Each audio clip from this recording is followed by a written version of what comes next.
Thank you, Dr. Hilbert, and you've given me permission to call you Dave. This is Dr. David Hilbert. Harris, of course, Right. thank you very much for this interview and also discussion. Okay, so I've got some notes here, a little agenda, and so we're going to start, of course, with your introduction. Okay, so introducing, this is good. Introducing Dr. David Hilbert. He got his bachelor's at Princeton, and your thesis for that was causal decision theory. That's right. All right, very good. And then PhD from Stanford, the objectivity of color in the 80s. Since he's been a professor at Yale, at Caltech, and then almost 30 years here at UIC. That's right. Professor in the philosophy and in the Laboratory of Integrated Neurosciences departments. Mm-hmm. Excellent. You've been working on color perception since the late 80s, since like 87, is that right? Or a little bit before? Yeah, so my dissertation research was on color and color perception, and then I had a book come out in 87. So I've been doing it, since actually the early 80s. Excellent. Wow. And thinking about it since I was an undergraduate, because I did theatrical lighting as a hobby, and that's where I first got interested in color. That's great. Can you tell us more about that, about what, I mean, I guess you've maybe told the story, but if there's anything else that you tell at cocktail parties. At cocktail parties? What I tell people is that I was a terrible undergraduate. Okay. Almost never went to class, wrote my papers at the last minute. And the main reason is I was really busy. I was working backstage in theaters actually often more than full time. Yeah. And my thing was lighting, and I got really interested in kind of how some kinds of changes in the color of the light produced a big difference in the colors of the things you're looking at, but others seemed not to make much difference at all, and it was much more complicated than I had ever thought. Yeah. Which also meant some of my lighting designs were terrible. Yeah, of course, and that's awesome, and that's how you learned. You have to have terrible lighting in order to learn more about lighting. That's great. Okay, excellent. Okay, so then let's just. So then I was going to ask general questions. I'm going to do that. I'm going to do the general questions, and then we're going to get right back into some color perception stuff. Okay, so these interviews that I do, I call them self-awareness street interviews. Mm-hmm. It's mostly been people in the street in Europe and in the US. And then, of course, I did with Dr. Schechtman, Dr. Santiago, and I think you are then the third academic. Okay, so Dave, what are you? What am I? Yeah. I mean, that's a tough question with a lot of really different answers. Sure. I'm a philosopher, I'm a professor, I'm a father, I'm a husband, I'm a gardener, I'm a bicyclist. Excellent. What are your materials of existence? You talked about some of your sort of modes of existence. Mm-hmm. What are your materials? I'm not completely sure what you mean by that, but I'm a human being, and as a human being, I have a certain set of physiological characteristics, kind of distribution of limbs, certain kind of abilities to do things, an amazingly complicated thing in my skull called the brain, which is one of the things I'm fascinated by, and then I think all that together, as it were, makes me the kind of thing that can take on these other roles I just mentioned. Right. Okay, very good. So you would identify as an activist. You subscribe to sort of these concepts of self where we are defined as being roles that are played, where we are defined by our relationships and less so by the materials and mechanisms of the brain. Yeah, I actually don't think that's right. I think that the roles are important and a big part of who I am, but I don't think I'm only the roles. I think in some sense, I am the material thing that is occupying those roles. Yeah. And so that's the place where I kind of have some tension, disagreements maybe a little too strong with an activist. When it comes to philosophy of perception, what gets called an activism is something actually I disagree with pretty strongly. Tell us about that. So in the case of color, this is actually one of the more interesting and harder things to talk about for an activist, because the whole idea for an activist is that perception is defined by what it allows you to do. Okay. But now the question is, what is it that color allows us to do? And there isn't actually a straightforward answer to that. Okay. Sometimes philosophers and other people start saying things like, well, red means danger, ripe like blood fruit, pouring out. yeah, or fire. Ripe tomatoes are also red, and so there's these defined meanings that go with color about what you should do in response to that. And I think that's completely wrong. Okay, I'm sorry, I didn't follow. Yeah. So can you tell me again? So you said that an activist who defines perception as being about what you can do with it? An activist, and then also an associated group of scientists and philosophers called Gibsonians. Okay. Or ecological theorists of perception. Okay. I see. Saying that nothing can be defined, or nothing can be just described by itself, but by how it interacts in its ecology. Right, at least the things that we're aware of in perception. So what we're aware of when we see things to be colored and to have shapes is what we can do with them. Well, I think it's actually one of the interesting things about color is that we have to learn, and there's local correlations between colors and what you can do with them, but they don't apply generally, and we actually have to learn those. And so we have the color, and then we learn what we can do with it. Okay, right. And not that, as it were, in seeing it as a color, you already know what you can do with it. Right. Yeah. Okay, so you're not learning it through its through how it will be applied. You're learning it and then applying it. Kind of thing. Yeah. Okay. And I think this is actually just a really general feature of color. This isn't just about human beings. It's about animals. Honeybees have color preferences, but their color preferences change depending on their recent experience with flowers of that color. Okay. So they're always learning which are the best colors to go to. Yeah. And so I think this is just a general feature of the way color is used by living things. I just finished for the second time because I thought I hadn't already finished it. Donald Hoffman's A Case Against Reality. Have you read that? I have not read it, no. Okay, that's okay.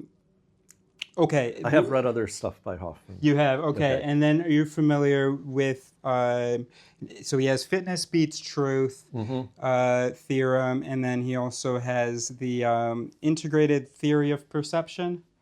Okay, so maybe we'll get a chance to discuss some of those. Okay, so I think that then you and I might be a bit more aligned than some of my other, especially subjects in academia and philosophy, and I think it might be because you study the brain, on this question of what we are. So here's another question I wrote. When the brain builds a model of the self, is it building a model of, and I know that this isn't your field, is it building a model of yourself or of itself?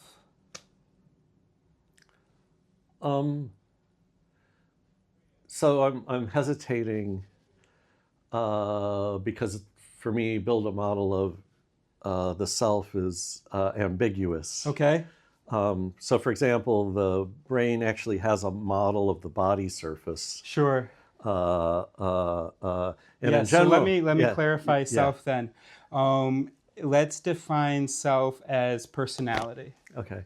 I think it's creating a model of yourself, not of itself. Okay. So how would you respond? Let me cut to the chase here. I identify as a brain. Okay. Why am I wrong? Has anybody told you this famous joke? I don't think so. I've just lost the name. He was a super well-known philosopher at UCLA, Rogers Albritton. I'm pretty sure that's right. Okay. Somebody once said to him, "I'm a brain," and what he said in reply was, "Well, I've lost a lot of weight, and I don't look any the better for it." Hold on.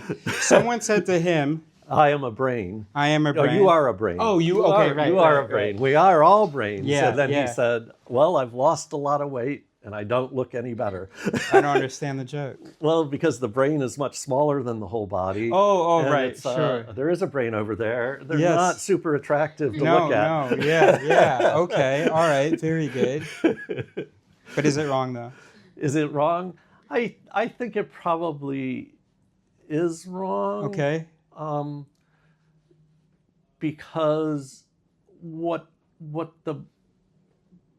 I think that you can't actually understand the brain itself separately from the body in which it's embedded. I think of this as a different issue from the inactivist one. Okay. But rather that the brain is part of a complex system that extends throughout our entire body. Yeah. And so I don't actually think it's kind of helpful to think of yourself as just your brain. Okay. So, for example, here's one really easy example is, what about your eyes? When you say you are your brain, are you including your eyes?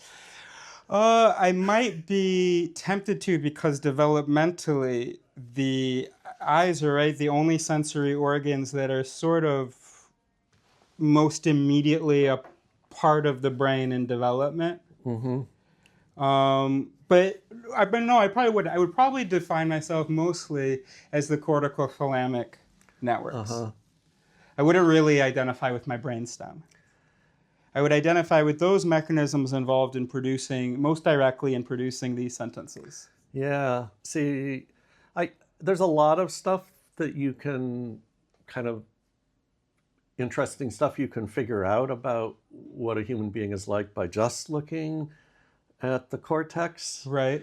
And so I'm not saying that's not interesting and not important, or that you should always, but that if you actually really want to understand what's going on in the cortex, you have to see it as part of this complex mechanism involving feedback loops that include all the rest of your body. Yeah, and then also, I mean, the environment beyond our body as well. Yeah, right? Although there I think it gets trickier. I actually think there's a way in which you can kind of, by focusing on the body, understand the brain better in a way. I mean, you do need the environment too, but it doesn't play the same kind of constant integral role. Right.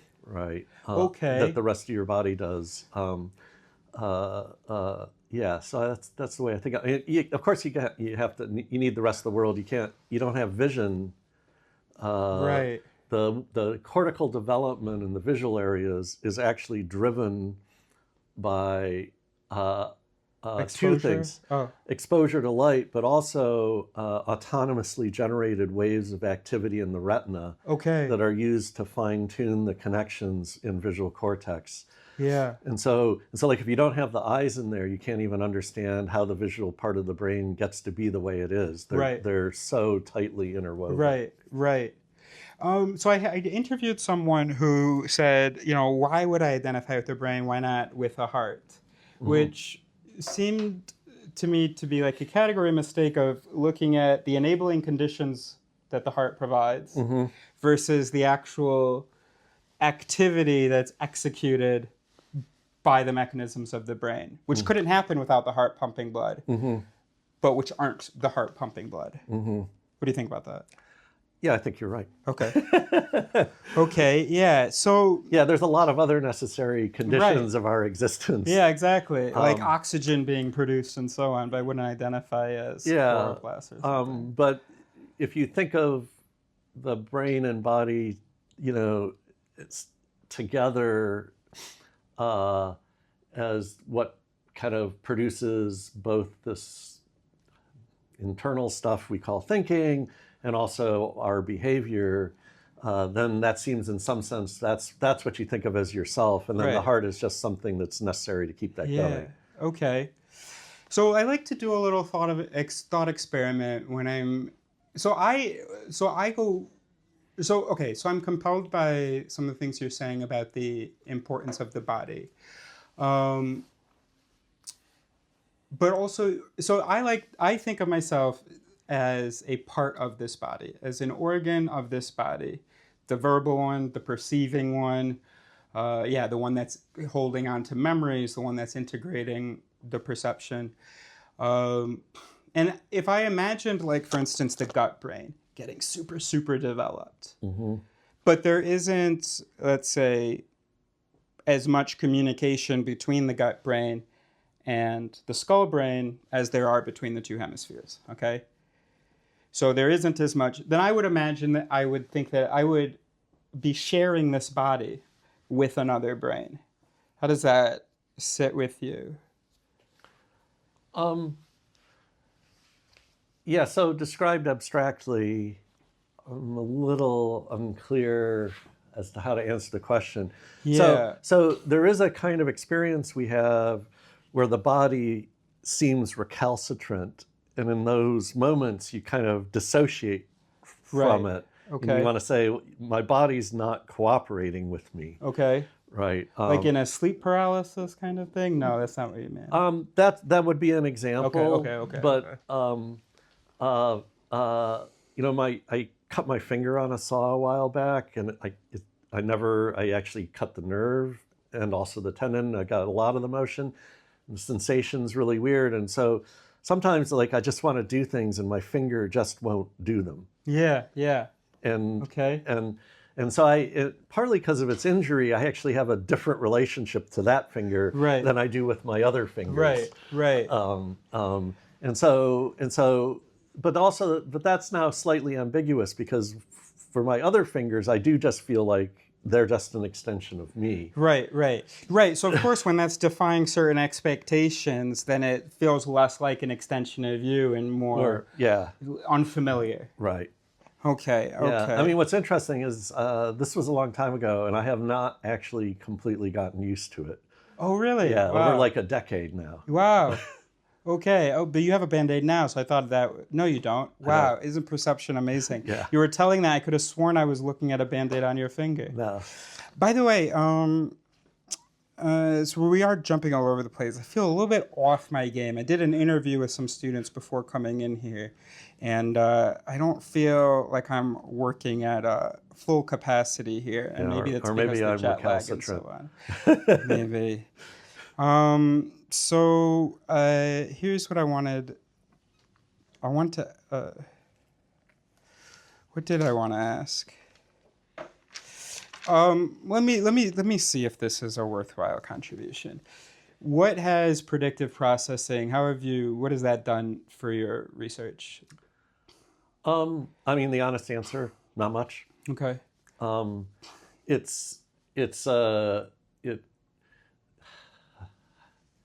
How to put this? It is actually a part of how we should think about what is going on in the brain. Yeah. And so in that sense, it's actually, for some things, it actually can be quite helpful. As a general theory of perception or thinking, it seems to me unhelpful. Yeah. Oh, unhelpful. Yeah.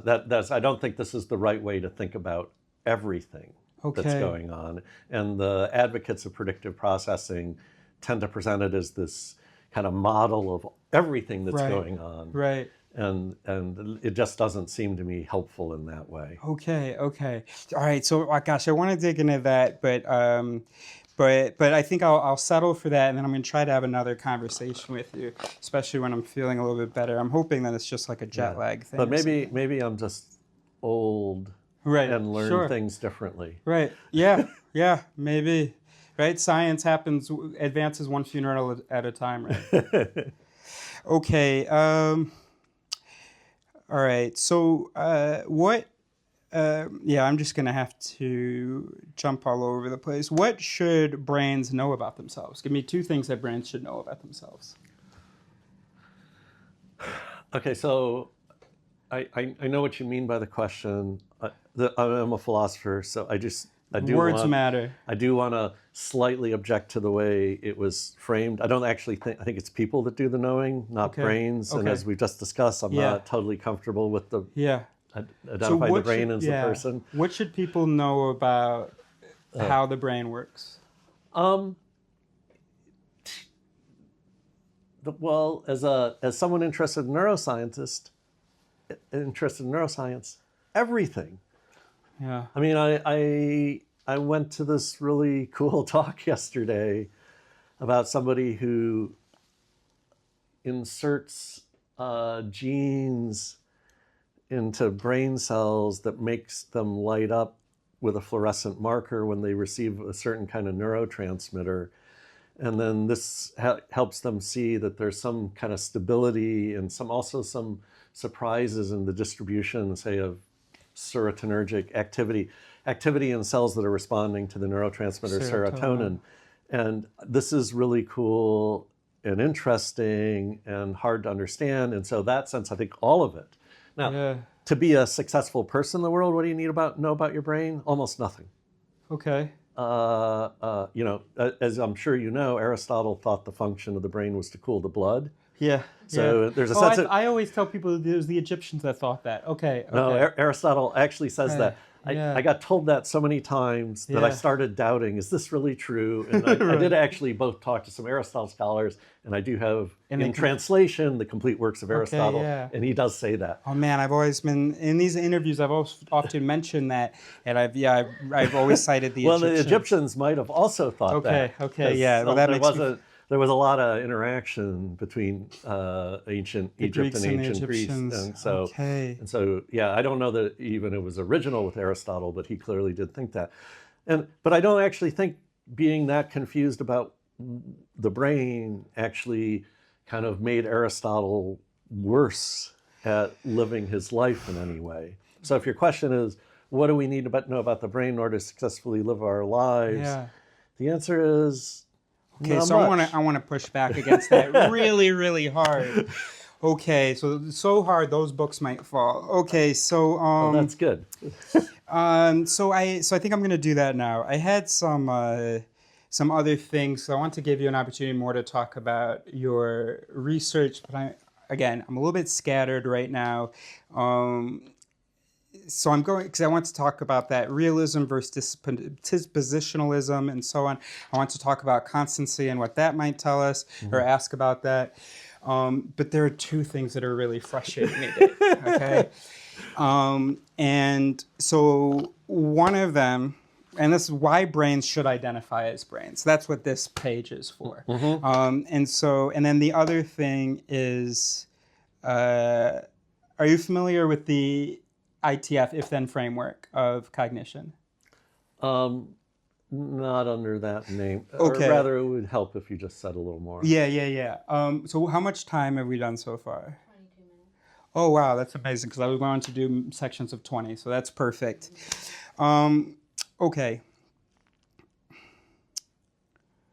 I think that the state of the world can be attributed to brains seeing themselves as rational, pure perceivers, as magical souls whose intuition is sort of informed by God, rather than as automatic, organic, fallible material that, you know, whose sort of common mistakes have already been, many of them have already been identified.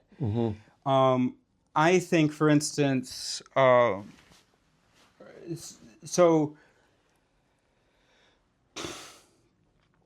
I like to sort of map this timeline of humans learning about themselves, starting with like Copernicus, then Darwin, then like Freud saying that there's so much mental activity that's happening that we don't experience, that we can't report, and then Kahneman with the heuristics and biases program, saying that all of these ideas we have about how we interpret the world and how reliable our interpretations are, no good. That's Homo economicus rather than Homo sapiens. That's the reason I'm doing all of this. Okay. My whole objective is to encourage beings that forget humans.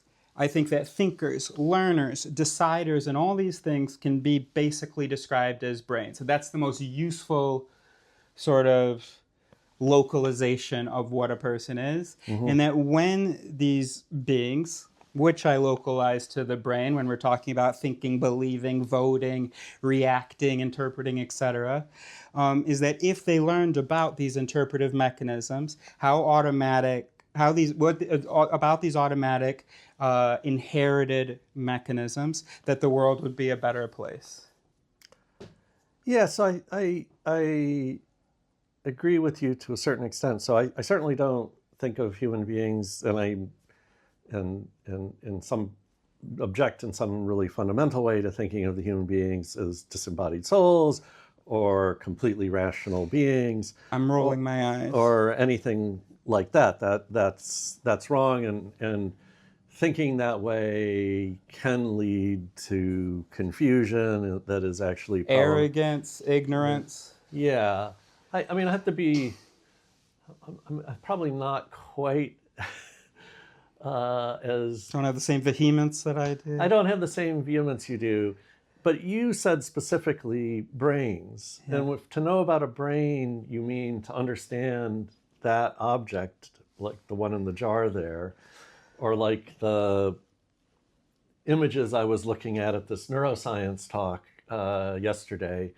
I don't think that actually has and is actually at all helpful for the question you're interested in, because the bottom line is we don't understand the brain anywhere near well enough to have any insight from the brain itself to kind of understanding the fallible, quirky cognitive processes that we engage in.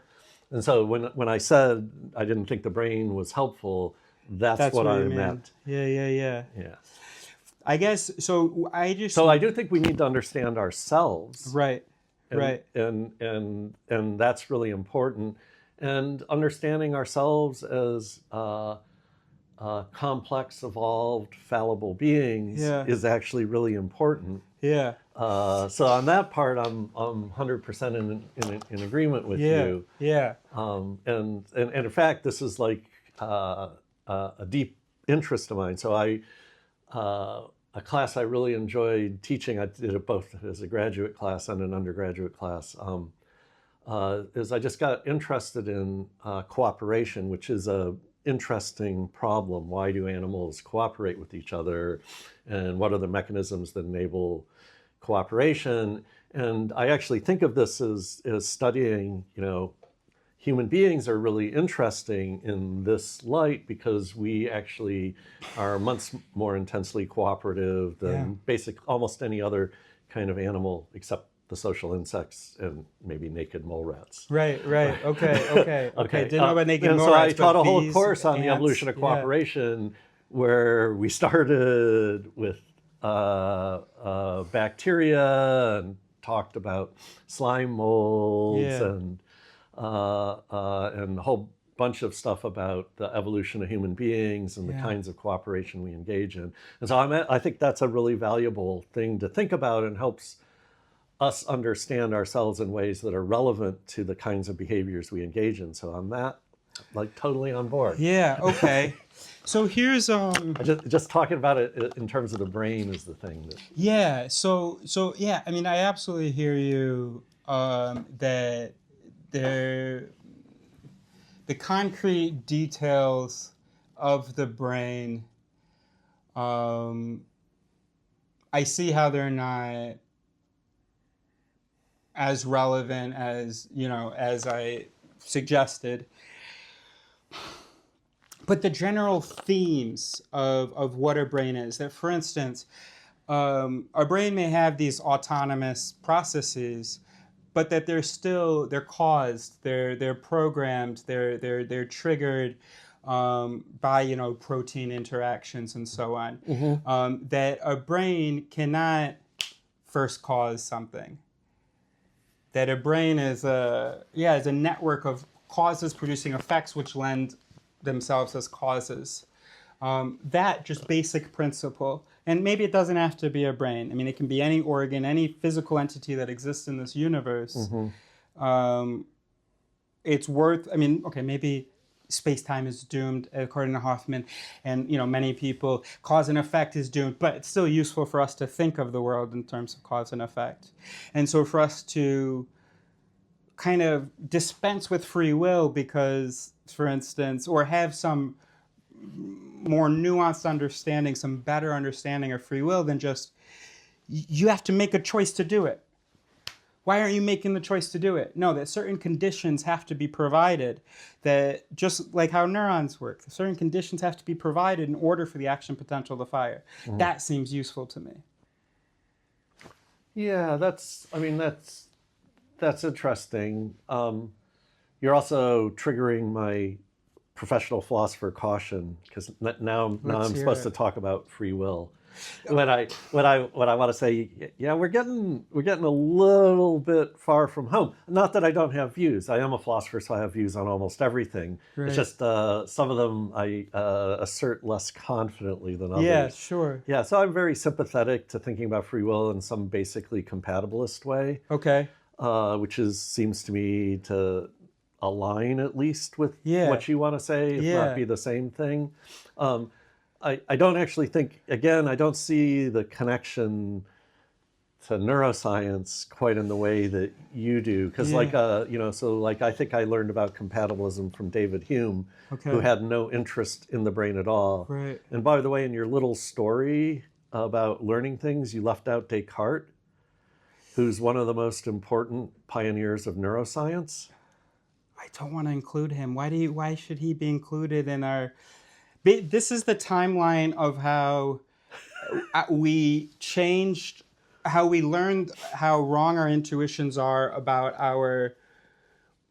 how exceptional we are, how intelligent we are, something like that. Yeah, so one way to see why Descartes' a step on that road, even though he's not the place you want to end up, is Descartes thought that you could do everything except language in a machine. So all these other things you thought might have required a mind, you don't need it. He thought animals were just machines. Okay. So anything a non-human animal can do, you can do with just a machine. And he actually had a theory about how the brain worked and how it produced complex behavior. Okay. All right. I'm gonna look more into that. Thank you. Okay, very good. Okay, so so I've talked about, so I've got these 6 illusions. Right. It's what I call the Warsaw illusions. W-E-R, war, S-A-S, like Arkansas, saw. Okay. And then I was in Warsaw when I thought, okay, these are the best 6. So free will, we just covered a little bit, or we mentioned. Essence, that we are this singular essence. That's what the E is for. R is for rationality, that all of our mechanisms of interpretation come pre-calibrated, ready to receive any input and follow it to its indicated conclusion, any bit of information. Then you have sense, that you perceive the world and yourself as they are. And then attention and storage, which are obvious. I think that by seeing ourselves as neurons, a lot of those illusions get undermined. So the will thing, just cause and effect. But again, like I said, okay, that can be replaced by thinking of yourself as any sort of material. Essence, seeing that the adult brain's 86 billion neurons, and we look in there and there is no central figure. So that sort of undermines the idea of an essence. Rationality, that these things all have to be trained, and that how could it have evolved an algorithm that's ready to receive anything, that would have the right biases and weights for any novel input. Is that not compelling as a reason why seeing the self as, or the interpreter, et cetera, as a brain can show how some of these illusions are illusions? Yeah, so I will say the sense one I do disagree with you about. So you think that we see the world as it is? Yeah. But not that we see ourselves as we are? I do actually think that we often see ourselves as we are. And some of the things you're opposed to are kind of idealized theories used by people like economists. Right, I'm not convinced that real people, that the rational actor theory is really widely adopted by real people. I'm not, the law, the legal world. Well, yeah, the legal world. Well, the legal world actually means something different by rational than what economists mean. And so the law is its own weird thing that all I know about it is I don't understand it very well. Sure. A very long time ago, I wrote some stuff about how the law treats causation. Okay. And it was interesting and not crazy, and maybe even made sense from their point of view, but just like a little bit surprising. Yeah, yeah. In my vocabulary, I have a word for, because I think we often, and maybe this is very relevant actually to what we're talking about. So I have two words: sing and shope. Sing is that which rings true, that which kind of, when I hear it, I want to give it a thumbs up. Mm-hmm. We have a tendency to, when we hear something that we want to give a thumbs up to say that, oh, that's true, I agree with that, and so on. And I think that's going too far. Mm-hmm. That's why I have this word sing, to say, so that someone can say, hey, I'm hearing a thumbs up in my head without actually having evaluated it. Mm-hmm. I know that this thumbs up could be just based on the affect heuristic, mm-hmm. checking in with how I'm feeling after I've heard that. But of course, how I'm feeling, this could be a misattribution. Might be feeling this way because of something else. Mm-hmm. It doesn't seem like that's doing anything for you. No, I mean, I people make mistakes all the time, and some kinds of mistakes they make are usefully kind of described using things like the affect heuristic. But I don't think, it's an interesting question, kind of why don't people kind of recognize more clearly their limitations that derive from their very nature, right? Yeah. The kind of thing that they are. Yeah. I think that's a really... I mean, my answer would be, why would they? If they don't get taught that, why would they? The brain, I know why the brain evolved to trust itself. Right. Because in moments in an emergency, you can't be spending time doubting yourself. Yeah, I think that's part of it. Okay. I mean, certainly, there's things like, predator detection mechanisms where maybe you actually want a mechanism that has a pretty high false positive rate. Right. Because of the kind of cost benefit. Yeah, better to make a type 1 error. Yeah, the costs of running away are not that big, and the costs of getting eaten are pretty huge. Yeah, exactly. So it's better to err on the side of caution. And to not have to think through that in the moment, that's also important, right? We want this kind of automate a lot of this stuff. Yeah. Which is what the honeybees do with their foraging. They just kind of, every flower they visit gets fed into this little algorithm, which then updates how much they want to visit flowers of that color. Right. And they don't have to go through oh, should I think about it in terms of color or shape? They just have a mechanism that helps them get the job done. Really, really nice system 1 processes for this, type 1 processes for this. Yeah, but it's not perfect. It's got some error characteristics because they don't have actually that many neurons, and so they can't actually, they've got a limit on how many flowers back they can remember. Yeah. So their updating is always on a temporally narrow window, and so that can then lead to mistakes. Yeah. And so I think it's helpful to think about things in that way. The one problem I have is, although I'm sure that there are lots of things like this for human beings, and we can describe a few of them, the ones that we actually understand, for the most part, aren't that important. And although I'm sure there are plenty more, what they are and how We're talking about these heuristics. These heuristics and how to clearly characterize them, that is actually much harder. Yeah. And so although I have appreciated and was fascinated by the Tversky and Kahneman stuff. I even took a course from Amos Tversky in grad school. I just want the angle to be at eye level. Do you think you could just move the chair over here? Yeah. And I stuck it out in that course, even though Amos took me aside after the first class and said he didn't really like philosophers. I'm sorry, you've had an interaction with Amos Tversky? Yeah, but let me finish. The interaction was the only way he would allow me in the class is if I promised to never speak. Oh, wow. Wow. Oh, so this is probably the closest I've gotten interacting with Amos Tversky. and the person I'm talking to, he wasn't allowed to speak. He did not like philosophers. Yeah. even at the time, I knew, you know, a lot of what philosophers said in response to his work was kind of ignorant and annoying, and so it wasn't like I didn't understand where he was coming from. Where he was coming Okay. from, but yeah. Okay, so I'm a big. I mean, when I read Thinking Fast and Slow, it was just what I was looking for. I had, you know, as a kid, I grew up atheist, but kind of a bit dogmatically atheist, and whenever I would talk to other atheists, they would always be explaining religion with emotions and so on, and it never sat right with me. I read O'Reilly's Predictably Irrational, and that was the first thing that kind of got me into this. I was 18, and then I read Kahneman when I'm in my early 20s. And everything sort of clicked that, of course, we have these algorithms forget emotions. They can exacerbate certain things, but that's not really the thing. And that, okay, all right.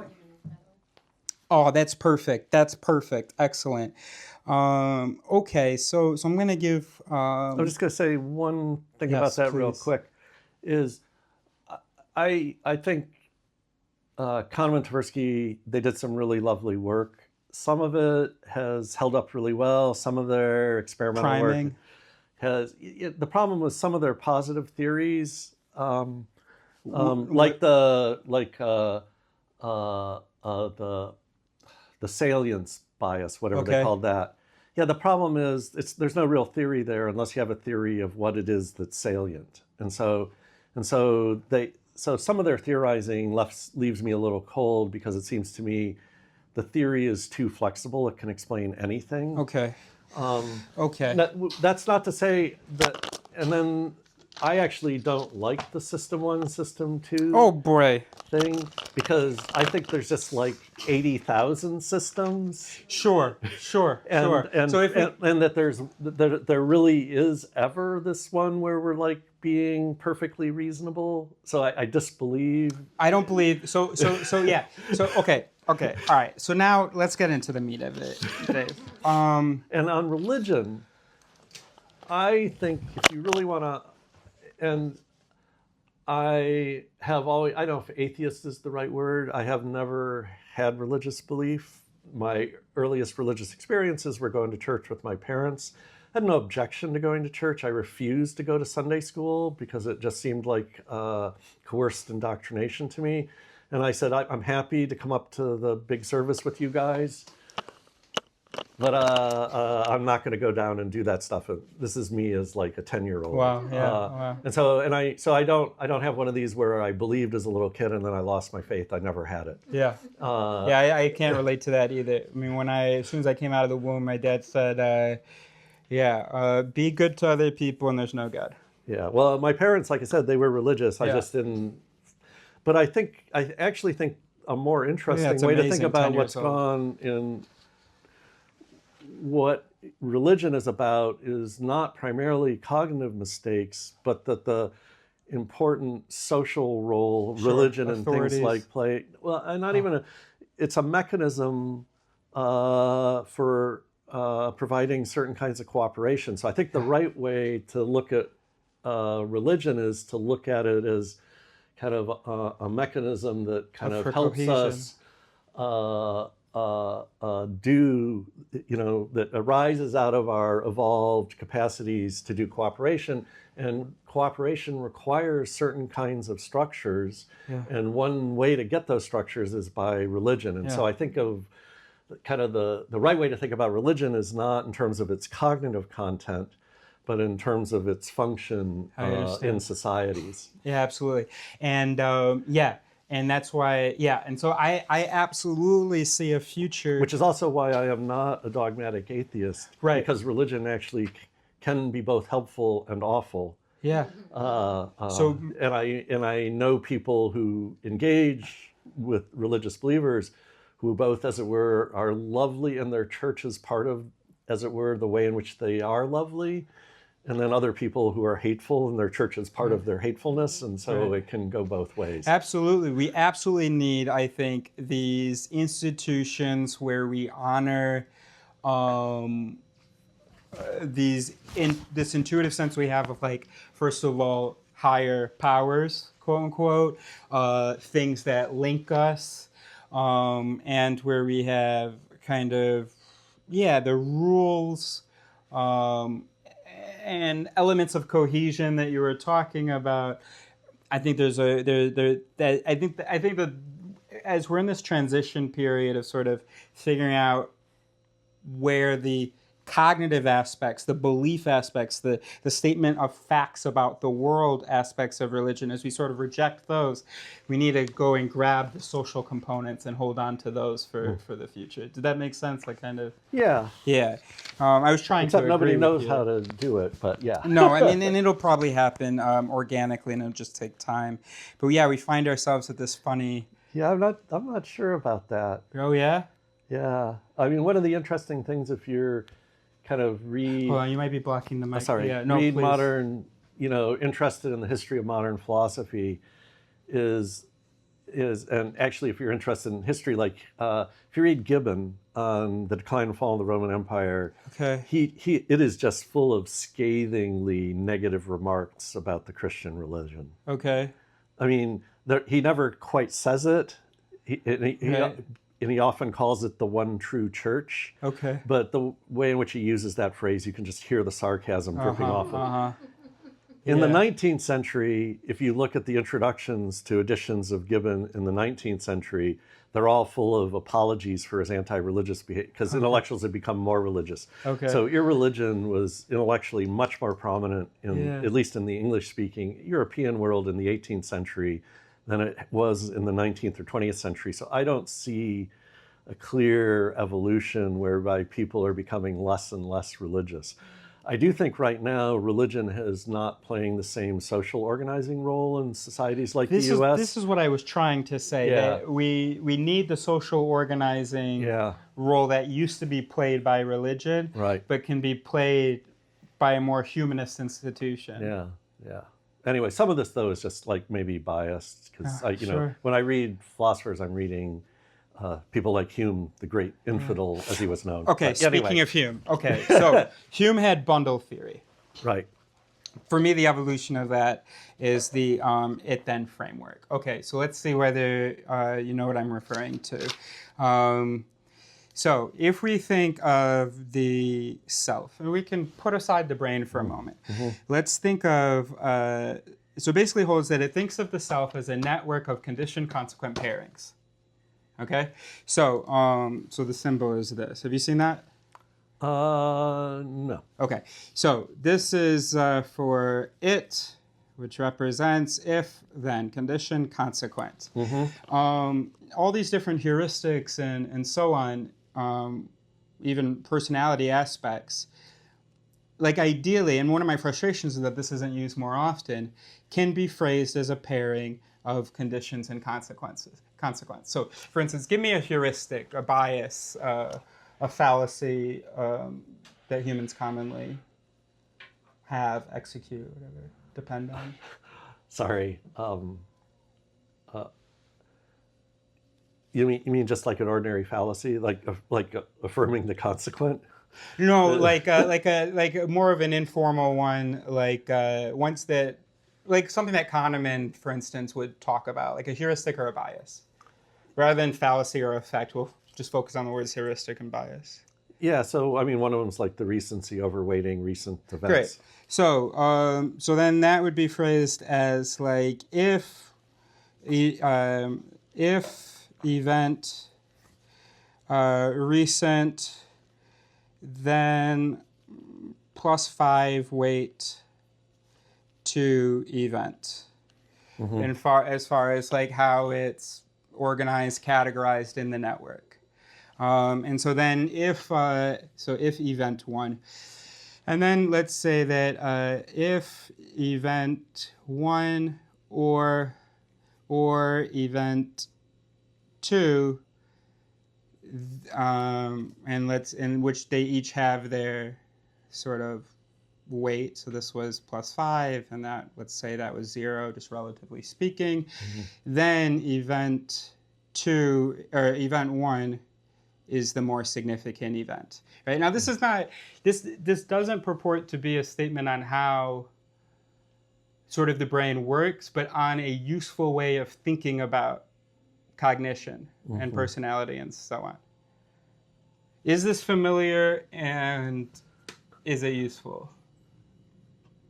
So yeah, so I mean, it's been a familiar. I don't know. It's for example, it's the same kind of basic machinery as behaviorists used, right? It's just a bunch of conditionals relating stimulus and behavior. That's the way people like, and then conditioning, as it were, was changing the weights on various things. Right. And so the idea that you could, write psychology as a bunch of these kind of just simple conditionals is was thrown out in the well 60s. No, yeah, it was thrown out, but they didn't necessarily throw out the idea that you would write it as a bunch of conditionals.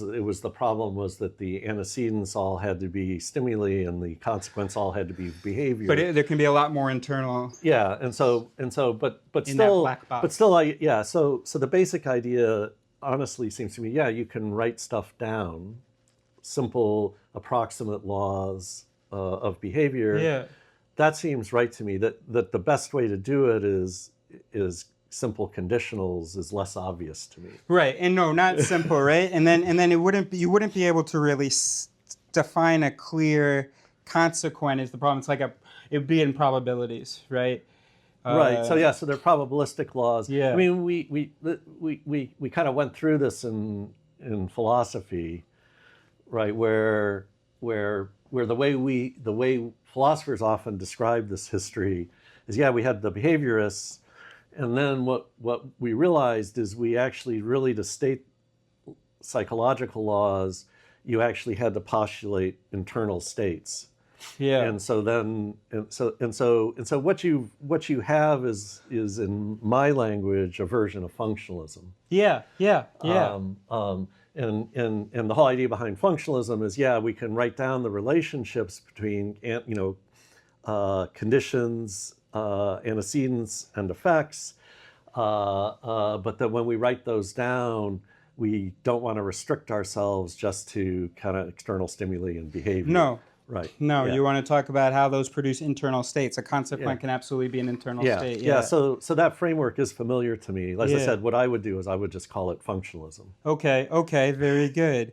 So the advantages. And so the whole idea in philosophy was you could say what the state was by writing down the conditionals that were true of it. And if you'd written all those down, then there was nothing more to say about it. If you had written down all the conditionals. So if you want to know what pain is, then you just write down all the conditionals where pain is either a consequent or an antecedent. Yes. And once you've written all that down, there isn't anything more to say about pain. Yeah. That's the basic idea behind functionalism and philosophy of mind. Yeah. Okay. Yes, is what I would say. To that.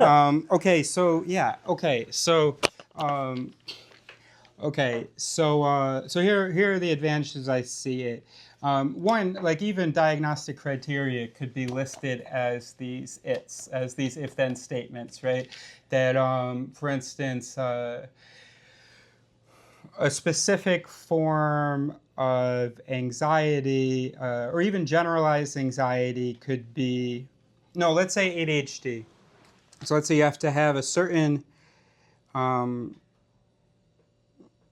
number of the its in the list in order to qualify for ADHD. For instance, if reading alone, then likely that energy will decrease.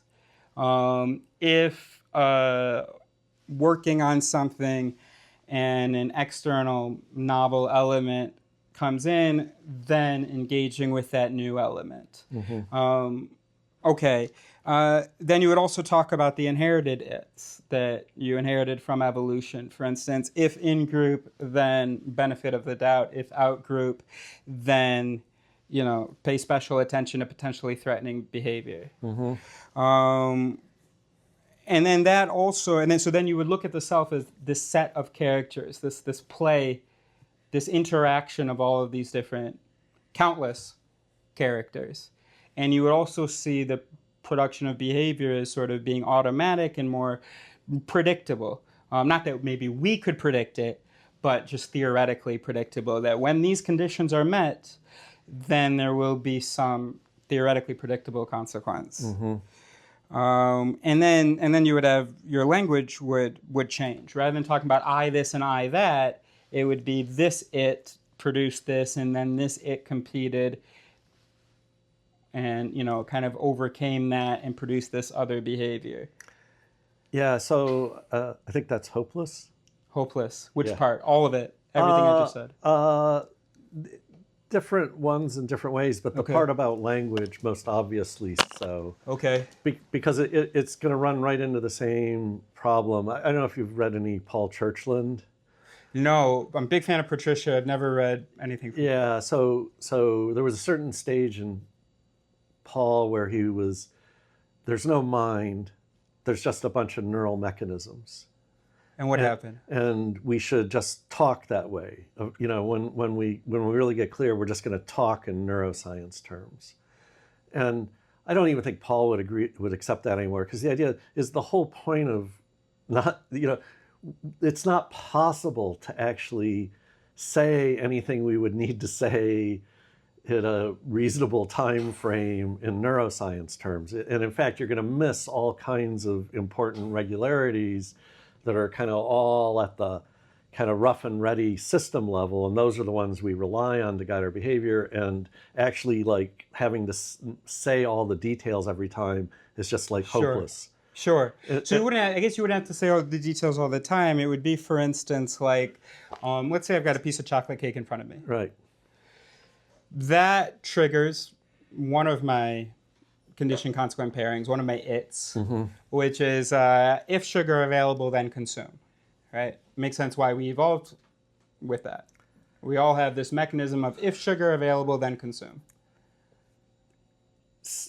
Yeah. So right, we'll say it's probabilistic, and Yes. then I'll get to I'll get to another point out an objection I had to something earlier in the list. Okay, go ahead with that now. Which is I think, and I think this is true of really, there's a sense in which maybe this is something like some stuff Dennett says, but I think this is true of any really complex system, that useful ways of talking about it are almost never going to be actually literally true of, we're going to try to capture the important relationships, and those may or may not have anything to do with the actual underlying mechanisms. Yeah. And so. I mean, that's exactly how I understand this framework, like as being useful, but not necessarily representative of the physical interactions. Right, but then I do actually think I actually plays a role in here, because in thinking of ourselves as a certain kind of complex thing, that gives us a compact way of getting at a whole bunch of the conditionals. And so you want to get rid of the thing and replace it with all the conditionals that are true of it. And what I want to say, sometimes, yeah. what I want to say is that this thinking of ourselves as a single thing, and we acknowledge that we have dispositions. People who are prone to get angry often know that about themselves and will tell you that. And so we have a shorthand way of thinking about ourselves, but it involves, as we're thinking of ourselves as a thing with a certain kind of set of attributes. And among those attributes are a whole bunch of dispositions, and dispositions are just your conditionals. Yeah. But we think of them as not unrelated to each other. We think of them as connected, and that's why we think it's useful to you get better information economy by thinking of it as a single thing with a set of properties that ground the dispositions, rather than just trying to think of yourself as a bunch of dispositions. Yeah, I hear that. I definitely hear that. That sings, as I would say. My concern is when we have trouble. Sometimes we do have trouble describing two conflicting dispositions. Mm-hmm. Or, for instance, let's say that, I don't know if this is a great example. Okay, let's say that you are attracted to a certain woman, and let's call her Anne. Okay. Now, what if so let's say there's something about Anne that violates. Could we actually use a different name? Because I have a pretty good friend named Anne. Absolutely. Give me another, Sabrina. Sabrina's fine. Great. So there's Sabrina. She's standing there. You see her? Right. Okay. So I think that she satisfies some conditions for you and that's the reason you're talking to her. But you experience how she's violating other different conditions for you. And so I say, Dave, you're clearly interested in Sabrina. I can imagine, well, someone in your position anyway, saying, why would I be? This is what I call the why would I fallacy. Why would I be?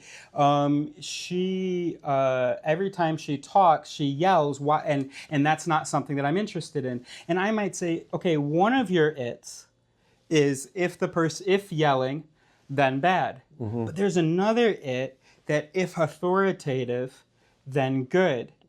And so she is at once violating an it and also satisfying an it. And that's why there's conflict in your feelings toward her. Like, that's useful. Yeah, that is useful. I wonder, wouldn't it be better to say, Dave, you both like authoritative women, but you also don't like to be dominated, and that's why you're experiencing this conflict? Yeah, I just think that it's easier to attribute conflicting things to different characters. I think, like, mentally, it's easier for us to... Because isn't the whole advantage of thinking of ourselves as a single thing to give unity and cohesion to, like, this personality or this member of the group? So, of course, if you're saying that as a single thing, you're giving it some kind of unity. It's not clear to me that necessarily involves coherence. And I think this is a philosophical imposition that if you have a mind, it somehow has to kind of, you can't believe A and also believe not A. Right, and of course I don't support that. Right, and so, but I don't think thinking of yourself as a single thing involves any kind of commitment to thinking of yourself as coherent. In fact, it's really common, I think, for people to recognize that there's kind of like their behavior interpreted a certain way, at least, is clearly inconsistent in different contexts. Okay. What about, like, the consistency bias, right? Where we, like, get someone to agree to something, and then, although they wouldn't have agreed to another thing, now that they've agreed to this first thing, like the foot in the door, kind of. Yeah, so now we're getting into some really complex stuff about human beings. And also, I mean, this is, as it were, something we use as an argumentative technique in philosophy, right? Right? You say you believe B, but if you believe B, that entails A. Right. And look at A as entirely hopeless, so don't believe B. Right. So there is something actually correct. If you get convinced of one thing, that should change what you think about other things. Sure. That in itself isn't any kind of inconsistency. Right. But then you're forcing potentially inconsistent mechanisms of the mind to figure out a way to be reconciled. But whereas sometimes you have to respect that there's a conflict between those mechanisms. But don't we have a tendency to reconcile conflicting mechanisms, aspects of ourselves, to come up with a story of how they're actually coherent? Yeah, we do. And is that a bad thing? I think there can be consequences, although nothing is coming to mind right now. Yeah. Negative ones. So what would be bad is, suppose I was the kind of person that both cared deeply about others, but it was also prone to getting angry, and when I'm angry at people, I just want to hurt them. I might, as it were, think that both are deep down the result of some underlying thing. if as a result of that, then I lose track of the fact that when I'm angry, I'm hurtful, that would be a bad thing. Yeah, and you might do that because with because that could be a cognitive dissonance that you need to resolve. And so then you might say, well, I care about people, so actually, when I'm getting angry and hurting them, it's actually consistent with my caring about them. And then I might go somehow justify the pain that I caused them as really not being painful or something. That's one way it could go. The other way it could go is what you're trying to do is not think of yourself as a terrible person. Right.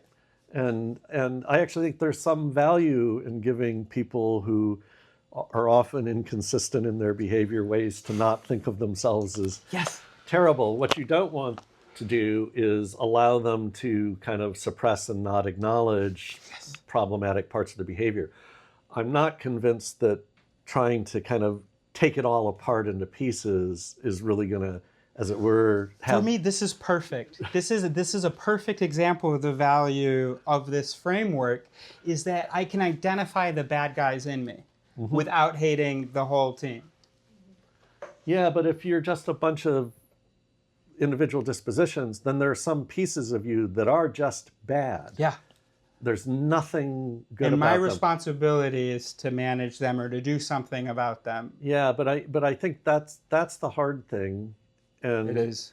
And I do actually wonder whether, again, I actually also have kind of underlying philosophical objections to what you want to do. Okay. But just as a practical matter, I wonder if convincing people, no, you're deep down, you're really good, both the good behavior and the bad behavior in some sense are connected to your underlying goodness. The reason is that what I want to do? No. This is the opposite of you. Yeah. Okay. And what you need to do is you need to let your goodness kind of control more of what's going on. And so I'm not, so as a matter of like, which is going to be a more effective framework for getting better behavior out of people, I don't know. Because my thing is that we deny a lot of the not good parts of ourselves because it taints the whole. Mm-hmm. Whereas especially if you think of them as just like evolved, right? Like racism, for instance. Mm-hmm. I think there's a lot of value in everybody knowing that that there is at least one mechanism voting against members of the out group and for members of the in group. It's a complicated vote, but there is at least one mechanism voting that way. Mm-hmm. And then saying, that doesn't make me bad. What would make me bad is if I didn't try to retrain that or weaken that and so on. So to be able to say I have racist mechanisms without saying I am a racist, that's the value. It makes it easier to acknowledge these bad mechanisms, I think. Yeah. So now we're on to a topic where, again, I have some views that, and by the way, I have left my professional expertise pretty far behind. We're just two guys who are interested talking about it. I really worry that way of framing it to you actually just allows people to not worry about their racism. That it's a way to kind of it's just this you can think of this with the implicit bias thing. Yeah. I'm not really racist. It's just this implicit bias I have. Yeah. But I'm still responsible for it. It's a more nuanced sense of responsibility. But the problem is some of those people just really are racist. Okay. Yeah. Yeah. And now we've given them an excuse. Yeah. Okay. In fact, I actually think a lot of those people really are racist. Do you have racist mechanisms? I don't actually like that way of describing the mechanism. I have mechanisms which can produce behaviors in me that are racist. Yeah. I don't think the mechanisms in themselves are usefully categorized as racist or not. So let me define. Here's one way I put it is mechanism. But a lot of our sensory and affective mechanisms are, as I would put it, sensitive to the statistical structure of the world. Right? So if I say ride transit in Chicago, and I get annoyed by the people smoking weed on the train, Right. most of those people, given the trains I'm riding, are going to be black people. Right. Right. And so it's hard for me to avoid taking that kind of that correlation in my experience and totally set it aside. Right. That sensitivity to correlations isn't racist or not racist. Right. Right. Right. Where racism comes in is when I don't, as it were, think about, when I overgeneralize, as I would put it, from my limited sample. Right. Sorry, Right. a lot of times I find it helpful to, I'm not a statistician, I'm not a philosopher of statistics, but in the work I do in perception, basic kind of statistical concepts come up a lot, and I find them helpful. But yeah, so the mechanism itself isn't racist. It can be something that contributes to racist behavior. But it sounds like it sounded to me like you defined a mechanism that could be described that way. So let's say that your real experience is that 70% of the weed smokers on the train are black and low income. Right. Couldn't you, I mean, not just couldn't you imagine, but isn't it, but I think it's true that 70% could quickly basically become 100% cognitively. That first of all, the college kids with their pens are going to get discounted with their vape pens. Mm-hmm. That's going to be interpreted not as much as a violation. That the blacks with the blunts and the actual smoke coming out is going to be a lot more salient, for instance. Mm-hmm. And then also the value judgment of it.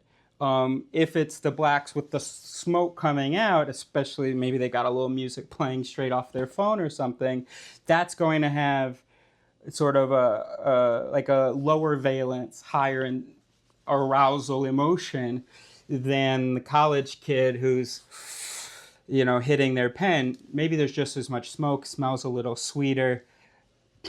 So aren't there mechanisms that are going to be sort of, I'm asserting that there are mechanisms, and I want to hear your response, that there are mechanisms that are going to take into account like socioeconomic status and the color of the skin in forming the statistical picture.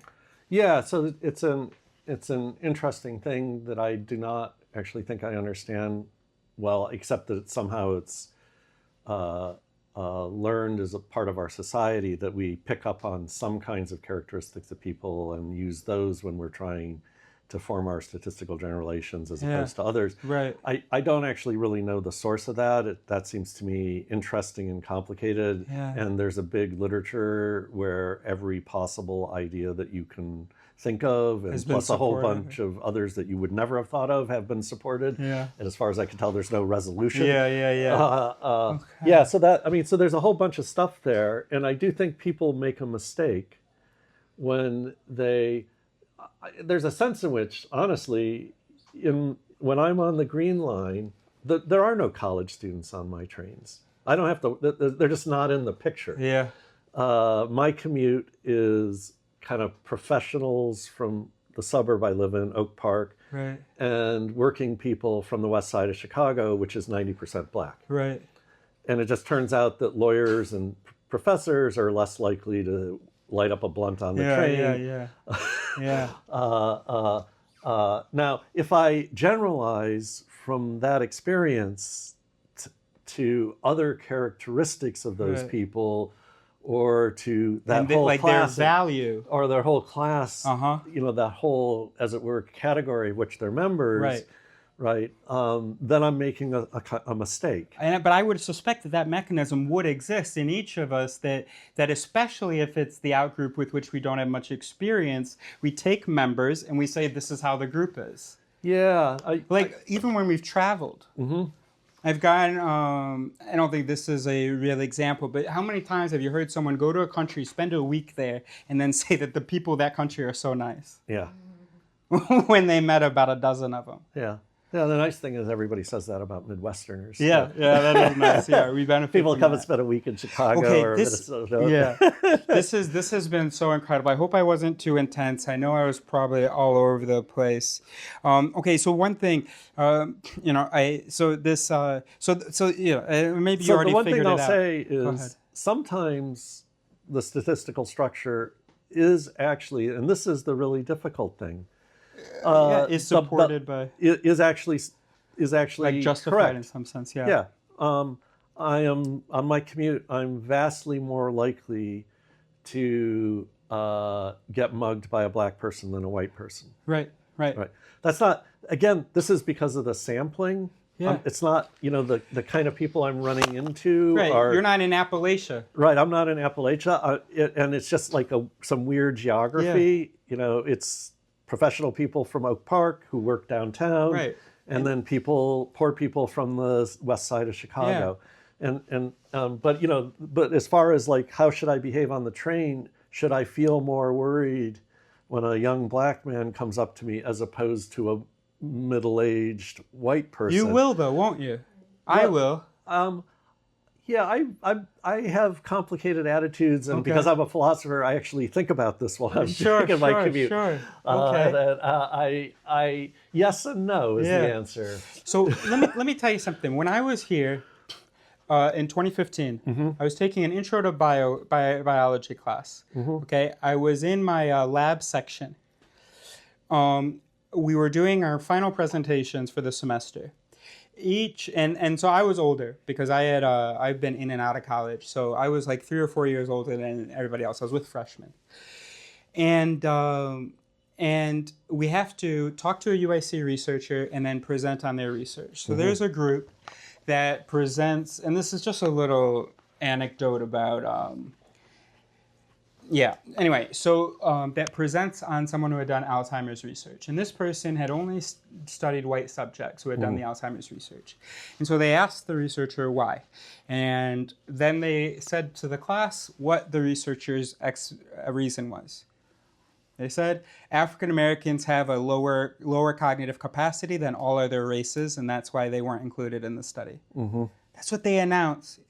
2015, that's what they announced to a bunch of freshmen, right? Now, I think that the brain loves information like that, loves to have bits of information about groups, and it's hungry for it. And so then Robert, I don't know, one of the biology guys, Robert something, can't remember. I contacted him about this because I tried to respond. And I will say that's I mean, first of all, no chance the researcher said that to them. right. Now, maybe he said something that they misinterpreted as that, Yeah. but that's just anyway. So then,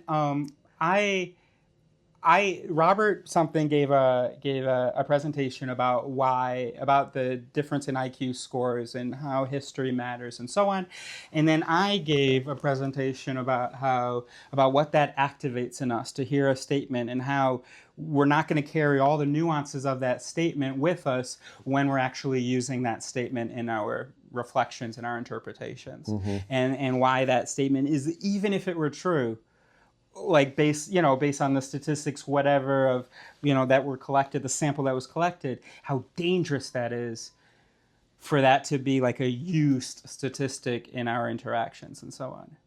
Yeah, so I certainly object to that way of using the statistic, and there's a whole, anyway, I've been interested in behavioral genetics since grad school, and there's a whole bunch of stuff Can't really say out loud. that really bothers me about statements like that. Yeah. Where I do actually think I disagree with you Yeah. is I'm a teacher. If I could just influence my students' behavior by saying things, I would be so happy. Yeah. And I can influence, but it's hard and it Yeah. takes a lot of work. What I do think is influential is the statistics in our experience. So I think the professor saying things probably isn't as dangerous as you think. I actually think it probably has very limited impact on the people.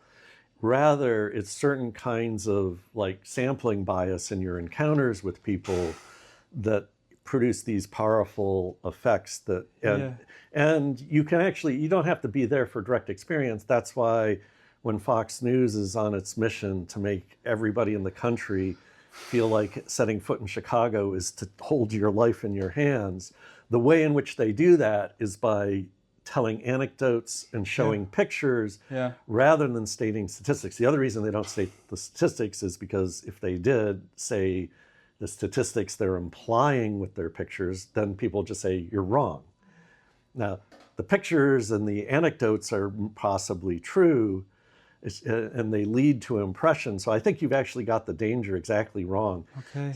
Fox News could say as much as they want, Chicago has the highest crime rate in the country, and all that would do is allow people to point out, no, that's actually false. Okay. But by running this endless series of stories about individual crimes in Chicago, they produce a much more powerful impact than that simple statement of statistics. No, definitely. I will tell you, I follow a lot of racist accounts on social media, and one thing you would see a lot is they have this favorite statistic, 13% of the population, but I can't remember what number, but they always repeat it, of the crime. That's right. So I think that statistics, that's their, honestly, that's them signaling we're all part of the group. Yeah. Okay. Sure. I don't actually think that's the slogan. That's the motto. That's not an argument. That's not there to convince people. That's them signaling to each other, hey, we're part of this group. No, and I'm with you that statistics generally play a very small role. But if it's something short and sweet, I think okay. Yeah. I honestly will say, I commute on the Green Line to work. I've been taking the L to work for 30 years. Yeah. I hate driving. I do it once or twice a year. Yeah. And so many people, including people by UIC, now say to me, I'm too afraid to take the L. And all I can say to them is, you should have seen it in the early 2000s. It's so much better now. Yeah. I don't know why you're afraid now. Yeah, no, the Green Line's great. The news reporting, but the experience on the ground, the early cell phone era was wild because I would see cell phone thefts, literally personally see a couple times a week. Wow. Yeah. Well, normally I don't see any crime, which given the rate is what you'd expect. Less except on TV. Right. Okay. So something I have to say before we conclude here is So I was dishonest when I was presenting this thing. Maybe you already figured out, but this is my framework. This if-then thing that I want to run by you without attaching my name to it as we discuss it. So it was very unfair of me. Have you ever heard of this before? But I was just so that I could sell it. So I hope you can forgive me for that. Yeah. No. Like I said, no, you don't forgive me. I do forgive you. Thank you. I do actually think it's a known kind of thing in philosophy. Okay, and is it useful? This is philosophy. Yeah. It can't answer just yes or no. Depends on what I find it useful, but like most things I believe, most of my philosophy friends think I'm crazy. Okay, very good. All right, this has been an absolute pleasure. Is that an hour, or did we go over a lot, or what? Hour 20, okay. Thank you so much, Dr. Hilbert, for this conversation. I don't know how useful this is to you, but... No, extremely. And just fun. And the important thing is just to get people thinking about these things as well. Okay. I'm uncomfortable expressing high confidence in my opinions. Yeah. Good. That's a good thing. Yeah, absolutely. All right, excellent. I'll grab that from you in a moment. This is what my life's about. Okay. And understanding the mind and using that understanding to improve rationality or to contribute to our concepts of rationality has, since I was a teenager, been my thing, my goal, what have you. And so then I did a lot of thinking. I lived out in the woods and in an RV when I was in Europe and stuff for like 5 years. And I did a lot of thinking and reading about these things. And I just came back last year. And so this is my main occupation, to have these conversations and to make content about these things. Steven Pinker agreed with someone who said that learning Bayesian reasoning would be the biggest kick to public rationality that there could be. I think self-awareness, understanding, the automaticity, the evolved nature of our mechanisms, our fallibility, and understanding certain specific things we've learned about cognition to replace these illusions that we have about being these kind of omnipotent, omniscient beings that I think that people see themselves as, would be the biggest kick to public rationality. Okay. Yeah. So I hope we can talk again. Yeah, you're an idealist. I am an idealist. I am a young Turk, huh? Yeah. I mean, I'm working retail, not wholesale. 'Cause, Sure. I get, in a big class, I get 100 people. Yeah. But I do get them for 15 weeks. Yeah. Okay. Yeah, and I do actually think you need to relax your hostility to Descartes, because he's a really complex figure. Okay. All right. Yeah, where the thing that everybody thinks of him for was only one part of a really complex set of views, and he made... So I need to learn more about him. He made real contributions. Like, he was actually a real pioneer in working through some issues with vision. Okay. Very good. Yeah. Yeah, okay. Excellent. FN did a brain facts competition and program thing. That's excellent. Yeah, and I don't know who was